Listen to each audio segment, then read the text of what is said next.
हर साल बाढ़ि आबे तो भरि डाँर भरि छाती हेल डुम कर रही है, लेकिन कौलका बाढ़ि में बाल बच्चा डूबले कि भेले कुछ मालूम अखन तक नहीं मिलले। लोगों की बात नहीं सुनी जा रही है, सिर्फ ठेकेदारों को और कंस्ट्रक्शन के माध्यम से पैसा उगाही वाले ऐसे प्रोजेक्ट बनाए जा रहे हैं। जिस पार्टी का अदला बदल ये इसका नतीजा और इसका कारण भी होता है। तो हमारा तो कहना है कि जो अड़ंगे लगे हैं नदियों को बहने में, उनको खुले करने चाहिए। पॉलिटिकल पार्टियों को भी लगेगा कि ये लोग चूसते हैं, लगते हैं, आगे नदी को हम नहीं बचाएंगे, इसके बचाने के लिए जो ज़रूरत है, जो प्लानिंग है, जो योजना है वो नहीं बनाएंगे तो हमको भी लोग नहीं पूछेंगे। या तो बांध टूट सकता है, बैराज पर भी संकट है क्योंकि उसकी आयु जो 75 साल की थी वो भी पूरी होने वाली है, उसकी स्थिति भी बहुत मजबूत नहीं है, तटबंध टूट सकते हैं।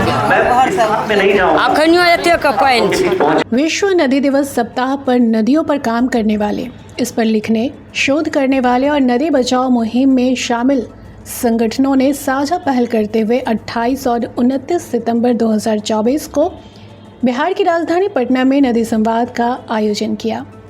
इस आयोजन में पानी, पर्यावरण और समाज को समर्पित कामेश्वर कांति, विजय भाई और रणजीव कुमार को याद करते हुए उन्हें श्रद्धांजलि दी गई। जैसे सोन से सोन मिले राग के, जैसे सोने मिल के बढ़े आग के, जैसे सोन से सोन मिले राग के, जैसे सोने मिल के बढ़े आग के, जिस तरह चिराग से जले चिराग, कैसे बढ़ो भेद तेरा मेरा त्याग के। नदी बचाओ, नदी बचाओ, नदी बचाओ, पर्यावरण बचाओ, नदी को बचाओ, तो वक्त की आवाज है नदी बचाओ, ये जिंदगी का।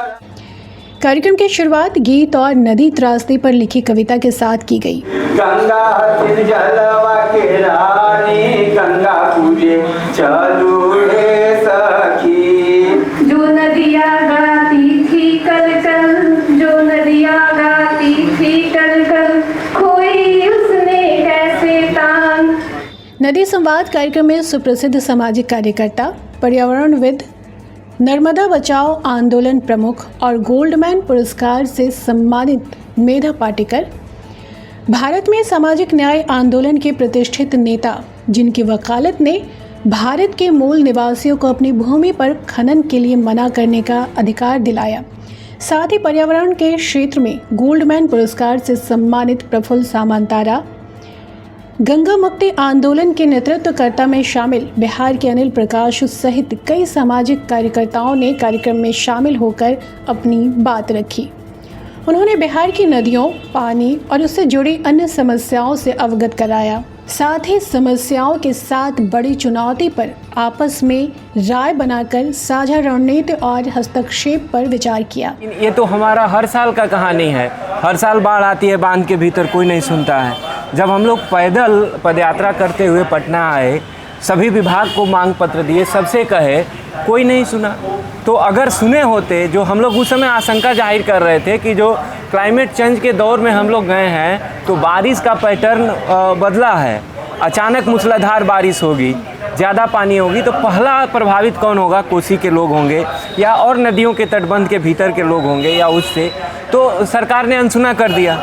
तो वो लोग कहे कि ठीक है, हमारा घर डूब रहा है, लेकिन हम आके यहाँ अपनी फरियाद भी सुनाएंगे, क्योंकि हमारी खबर तभी होती है कि बाढ़ आ रहा है, लेकिन हमारे बाढ़ का निजात क्या हो सकता है?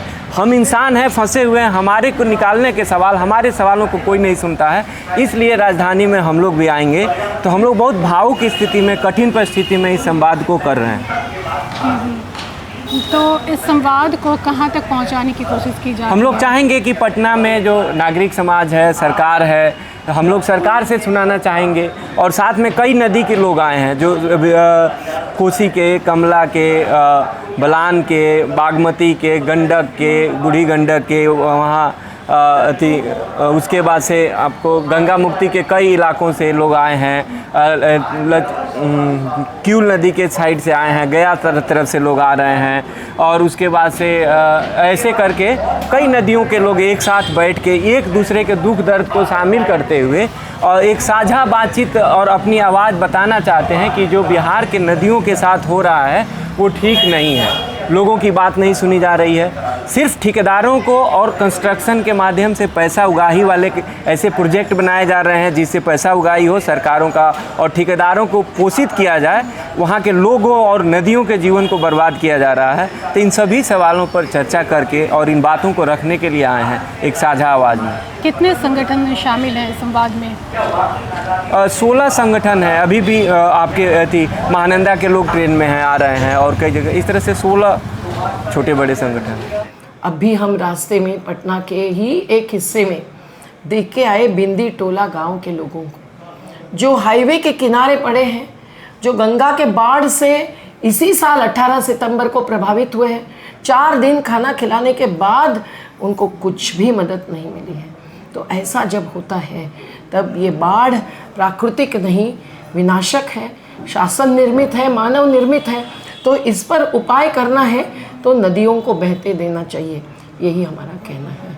और हम आज भी चेतावनी देते हैं कि कोसी में अगर फिर से हजारों परिवार डूब जाएंगे तो जिन्होंने इतनी लंबी 260 किलोमीटर की पदयात्रा की, सब कुछ किया है, मेरी आवाज़ नहीं बनती हो, वो अपनी आवाज़ खुद उठाने वाली महिलाएं हैं, मजदूर हैं, किसान हैं, पशुपालक हैं, मछुआरे हैं, इनका क्या हक नहीं है?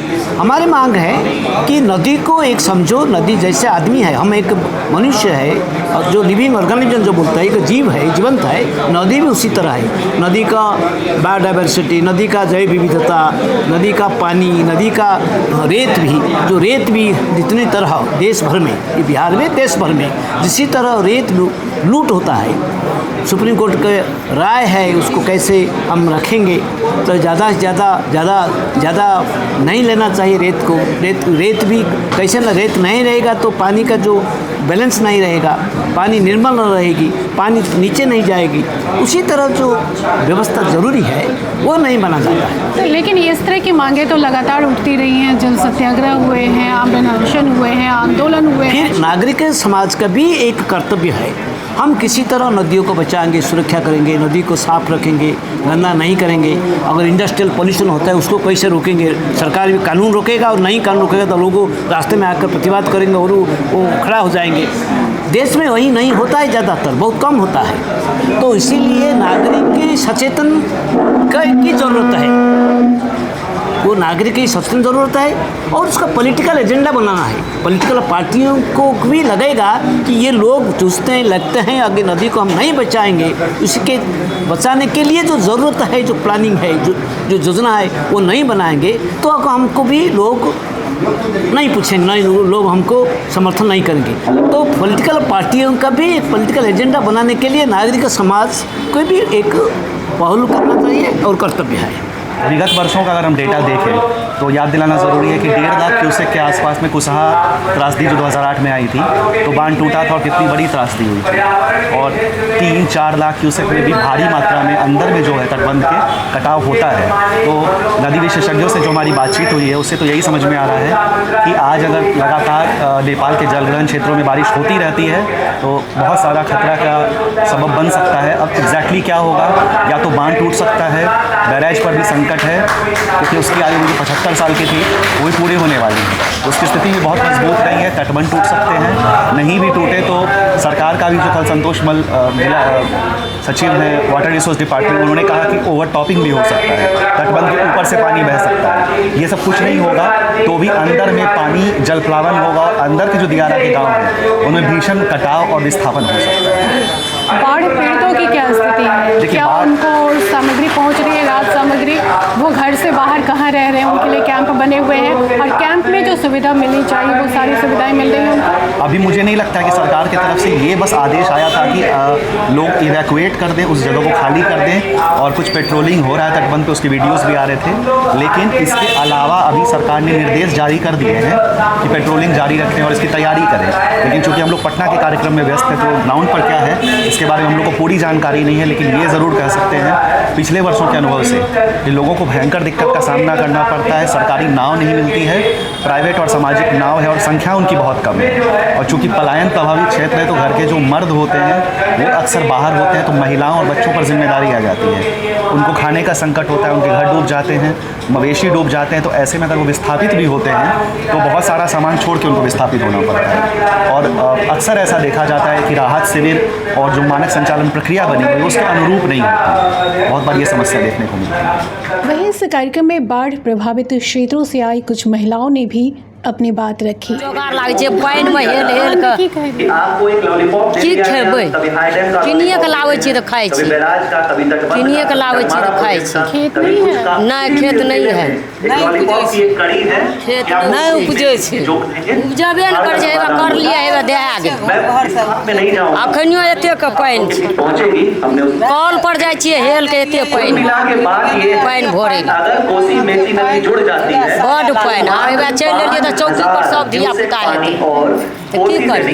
सरकार से की मांग करै छियै? सरकार से मांग करे छियै हमरा आर के जमीन चाहिए, रास्ता चाहिए, आ नहीं हमरा आर के इंदिरा आवास उठली और कुछ नहीं मांग करे छियै, इतने मांग करे। पुला चाही, कुछ राहत नहीं मिले छे, पुला चाही, बांध चाही, सड़क चाही, स्कूल चाही। नाव भेटैया तऽ मलाह नहीं, मलाह भेटैया तऽ नाव नहीं, हेलै डूबै छी से सब। नहीं हमरा आर के एकटा नाव छै, हमरा आर के नावो नहीं छै। रात बिरात के जे पानि उठि जेतै तऽ नावो नहीं भेटतै, कोई जेबो नहीं करतै। की करबै तऽ अहाँ सब ने देबै, जोर करबै। हमरा आर बुता हेतै, हमरा आर के लड़ै छियै, लेकिन अहाँ सब स्वीकृति दियौ, स्वीकृति दियौ, सरकारे ने स्वीकृति देतै। बरहा से, बरहा पंचायत से, सुपौल जिला। तो अहाँके घर में बाढ़ आयल है? बाढ़ि बहुत छै, बाल बच्चा हरण करे छै। कल से मोबाइल से गपो नहीं है छै, केना भेलै नहीं भेलै, डूबलै क्या कल इसको कभी भी कने। आज विश्व स्तर पर जो संयुक्त राष्ट्र संघ है हर साल बाढ़ आबैया, हर साल परेशान करना तमाम जो दुनिया में घर नहीं बनल है। हर साल बाढ़ि आबे तो भरि डाँर भरि छाती हेल डूब कर रहिए, लेकिन कौलका बाढ़ि में बाल बच्चा डूबलै कि की भेलै कुछ मालूम अखन तक नहीं मिललै। भूमिका है दिया जाता है। तो अगर हम हर साल जब बाढ़ आबै छै तऽ अहाँ सब कोना रहै छियै? केना रहै छियै? वएह जानवर तरह मचान पर रहै छियै। जा बाढ़ि नीचा जाइ छै, सुखै छै, भरि डाँर भरि ठेहुन जाइ छै ता मचाने पर रहलहुँ। आ 3 दिन से आब कोल्हा पजरलै कि भूखले छै कि जिंदा छै कि मरि गेलै, ई मालूम अखन नहीं छै। बता दें कि इस संवाद में गंगा में आई बाढ़, फरक्का का प्रभाव और नए प्रस्तावित बैराज, कोसी मेची नदी जोड़ सहित अन्य नदी जोड़ परियोजनाएं, अवैध बालू खनन, राज्य की अनेक सूखती छोटी नदियों के पुनर्जीवन, नदियों के आश्रित समाज से संवाद किया गया। साथ ही केंद्र सरकार द्वारा नदी कटाव पीड़ितों के लिए हाल में आई नीति के आधार पर बिहार की नदियों के कटाव पीड़ितों को बसाने को लेकर विशेष रूप से चर्चा हुई।